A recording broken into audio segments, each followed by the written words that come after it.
সামনেই আসছে শিবরাত্রি ব্রত। আমার বাবা মায়েরা মনে করতে পারেন যে শিবরাত্রি ব্রত যখন করব তাহলে শুধু মায়েরাই করতে পারেন, তা কিন্তু নয় বাবা। সেদিন আমার বাবারাও ব্রত পালন করবেন, কারণ তিনি হলেন পরম বৈষ্ণব। আর বৈষ্ণবের কৃপা না হলে কখনো বাবা গোবিন্দের কৃপা হবে না। আমার বাবা ভোলানাথের মাথায় সেদিন দধি দুগ্ধ ঘৃত মধু সব যখন দেবেন, একটা প্রার্থনা করবেন যে হে বাবা ভোলানাথ, তুমি তো পরম বৈষ্ণব, তোমার কৃপা না হলে কখনো যে গোবিন্দের কৃপা হবে না বাবা, তুমি কৃপা করো। আমার বাবা ভোলানাথের একটা নাম হলো আশুতোষ, যিনি অল্পেতেই সন্তুষ্ট হন বাবা। কি বলে জানেন মায়েরা? শিবরাত্রি ব্রত যদি কেউ সঠিক নিয়মে পালন করতে পারে, তবে তার কুকর্মের কারণে, তার পাপের কারণে হয়তো নরকে যেতে হতো, কিন্তু নরকে নয়, সে সরাসরি স্বর্গধামে যাবে যদি শিবরাত্রি ব্রত পালন করে। হ্যাঁ, এই শিবরাত্রি বিরাট মাহাত্ম্য আছে বাবা। একজন বেদ করেছিল, বেদ মানে বুঝতেই পারছেন সে কিন্তু ভালো মানুষ নয় বাবা।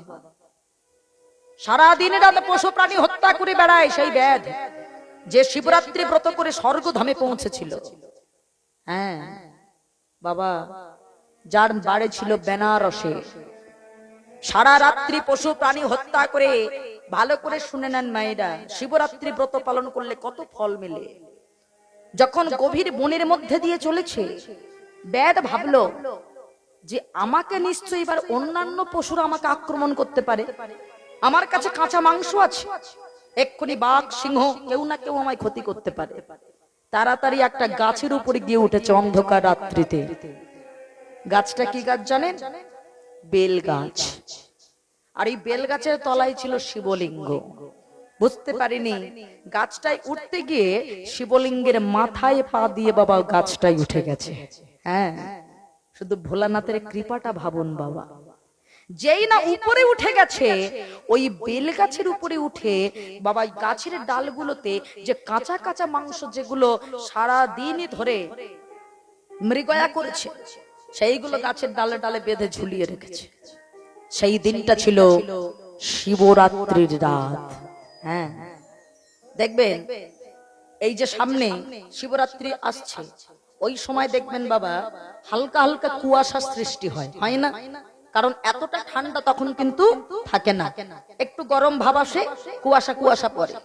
তা সারা রাত্রি যখন কুয়াশা পড়ছে, সেই কুয়াশার যে জলগুলো বাবা সব ওই ব্যাধের গা বেয়ে বেয়ে শিবলিঙ্গের উপরে গিয়ে পড়ছে। হ্যাঁ, শিবলিঙ্গের উপরে গিয়ে পড়ছে। আর যখন শিবলিঙ্গের উপরে গিয়ে পড়ছে, আর যতবার নড়ে চড়ে বসে গাছের ডালে, তো ততবার এই গাছের উপরের যে পাতাগুলো, বেল পাতাগুলো তার গা লেগে লেগে শিবলিঙ্গের মাথায় পড়ছে। রাতটা শিবরাত্রি। বাবা ভোলানাথ তিনি বলল সন্তুষ্ট হয়ে গেলেন বাবা। হ্যাঁ, সকাল হয়ে গেছে, ব্যাগ বাড়ি ফিরেছে। যখন স্বামী স্ত্রীতে পরদিন, মনে রাখবেন মা, যে কোনো ব্রত করলে সেই ব্রতের শেষে সেই ব্রত আপনার সঠিক হবে যখন তার পরের দিন কোনো ব্রাহ্মণ বা বৈষ্ণবকে আপনি সেবা দিতে পারবেন। হ্যাঁ, তাহলে আপনার ব্রত উদযাপনটা সঠিক হবে বাবা। যেই না পরের দিনই কিছু সেবা করতে যাবে, মুখে দিতে যাবে, ঠিক এমন সময় একজন ভিখারি ব্রাহ্মণ এসে হাজির হয়েছে বাবা। অনেক দিনই কিছু খায়নি, কিছু খেতে দেবে। একটু ভক্তি সঞ্চয় হলো। যতই হোক আগের দিন নিজের অজান্তেই শিবরাত্রির ব্রত হয়ে গেছে বাবা, সারা রাত্রি জাগরণ করে তার কিন্তু মুখে কিছুই জোটেনি বাবা। তার আগের দিন যেদিন শিবরাত্রির ব্রতটা ছিল, শিব চতুর্দশী রাত। এবার তাড়াতাড়ি নিজের যেটুকু সেবার দ্রব্য ওই ভিখারি ব্রাহ্মণকে সেবা দিয়েছে। সেবা দেওয়ার পরে তার কয়েকদিন পরে ব্যাগটা মারা গেল। যেই মারা গেছে, জমালয় থেকে যমদূতরা যেমন এসে হাজির, শিবলোক থেকে বাবা ঠিক নন্দী ভিঙ্গে এসে হাজির। কেন? যমদূতরা বলছে এই বেদ কোনোদিন ভালো কাজ করেনি, সব সময় পশু প্রাণী সমস্ত প্রাণীকে হত্যা করে বেরিয়েছে, তাহলে এ তো ভালো মানুষ নয়, এর ভালো হওয়ার কথা নয়, তাহলে এ কেন স্বর্গধামে যাবে? তখন শিবের দূতেরা বলে বসলো, শোনো, সারা জীবন পাপ করেও এই বেদ নিজের অজান্তে শিবরাত্রির দিনে শিবরাত্রি ব্রতটা সঠিক নিয়মে পালন করেছিলেন। হ্যাঁ, তিনি সারা রাত্রি যাপন করে নিজে অনাহারে থেকে তার পরের দিন আবার যেটুকু দ্রব্য সেবা করতে যাবে সেটা না করে সে সবটুকুই এক ভিখারি বৈষ্ণবকে সেবা দিয়েছিল। তাই তার এতটা পুণ্য ফল সঞ্চয় হয়েছে এই শিবরাত্রি ব্রত উদযাপনের কারণে। সে কিন্তু আর জমালয়ে যাবে না। বোঝা গেল মা? তাই ভোলানাথের মাথায় সেই দিন পারবেন, যদি পারেন নিজের মনস্কামনা পূরণটা, তবে কামনা বাসনা যেন বাসনার মতো হয়।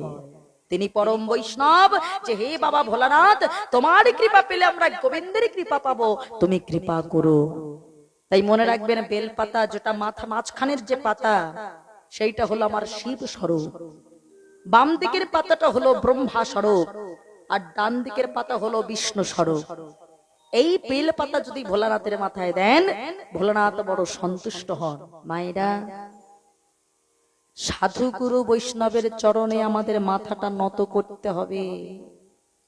হরিবাসরে কীর্তন শোনার প্রারম্ভে বলেছে ভক্তের পদধূলি দরকার। তাহলে এই জায়গায় আসনে যেমন আমি প্রণাম করেছি, আপনারা জনে জনে সকল বৈষ্ণবকে প্রণাম করতে পারবেন না। সহজ উপায়, একটু এই জায়গাটা প্রণাম করে ধুলোটাই একটু হাত দিয়ে মাথায় দিতে হবে। অনেক গুণ আছে বাবা। এখনকার ছেলে মেয়েরা নিজের পিতা মাতাকেই প্রণাম করতে ভুলে গেছে বাবা। হ্যাঁ, এখানে আমার বাবা মায়েরা বসে আছেন, সবাই বুকে হাত দিয়ে একটা সত্যি কথা বলেন গোবিন্দের সামনে। কজন সন্ধ্যাবেলায় প্রণাম পান সন্তানের কাছে বলুন দেখি? আপনাদের ঘরের ছেলে মেয়েরা প্রত্যেক দিন সন্ধ্যাবেলায় আপনাদের পায়ে হাত দিয়ে প্রণাম করে তো?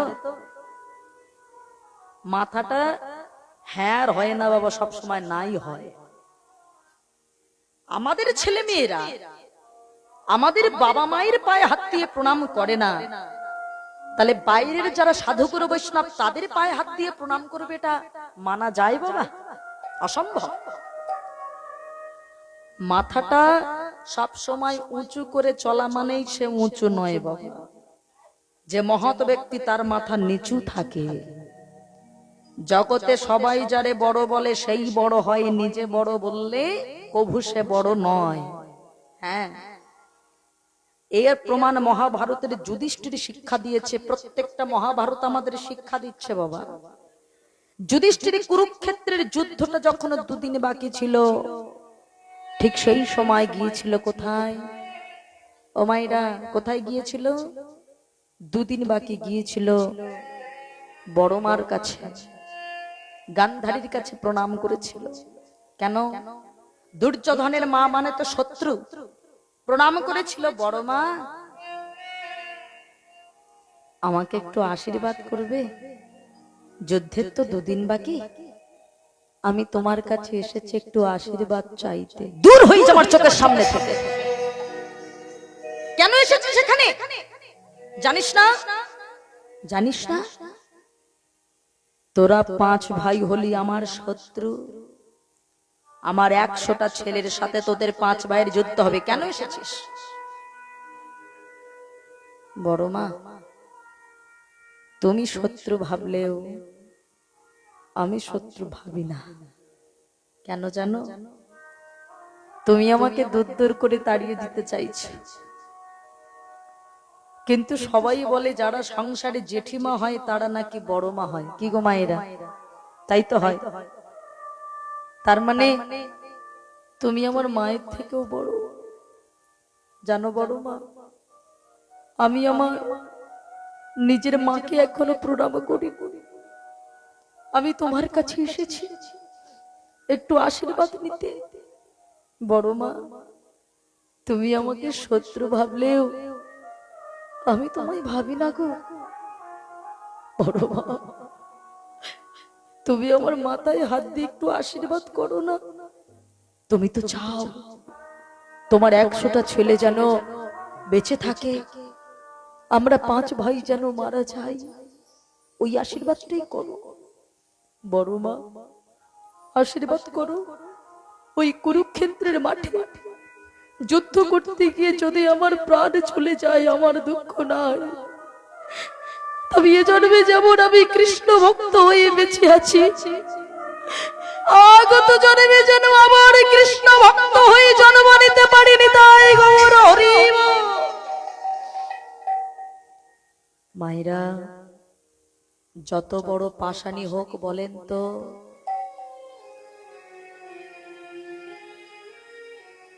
কোন মায়ের পায়ে হাত দিয়ে যদি মৃত্যু ভিক্ষা চাই কোন সন্তান মা বলে, আর রাগ থাকে? তাড়াতাড়ি বুকের ভিতরে জড়িয়ে ধরেছি, যুধিষ্ঠির আমি তো কি শত্রু বলে দূর দূর করে তাড়িয়ে দিলাম? আমি সত্যি তোর মৃত্যু কামনা করতাম বাবা, এতদিন পর্যন্ত চাইতাম তুই মরে যা, এতদিন চাইতাম, আজ আর চাই না। ওরে সারা জীবন তোকে কখনো মিত্র ভাবিনি, শত্রু ছাড়া। তুই কিনা আমার পায়ে হাত দিয়ে আমাকে মা বলে ডাকবি? ও বাবা, তবে আমি আমি তোর বড় মা, আমি তোর বড় মা হয়ে আশীর্বাদ করছি, এই যুদ্ধের পরিণতি হবে ধর্মপক্ষের হবে জয়, অধর্মের হবে নিশ্চিত পরাজয়। নিতাই গৌর হরি বল। ধর্মের হবে জয়, অধর্মের হবে পরাজয়। কেন বাবা? ওই যে কথাটা বললাম, যদি পেতে চাও কিছু আগে হও নিচু।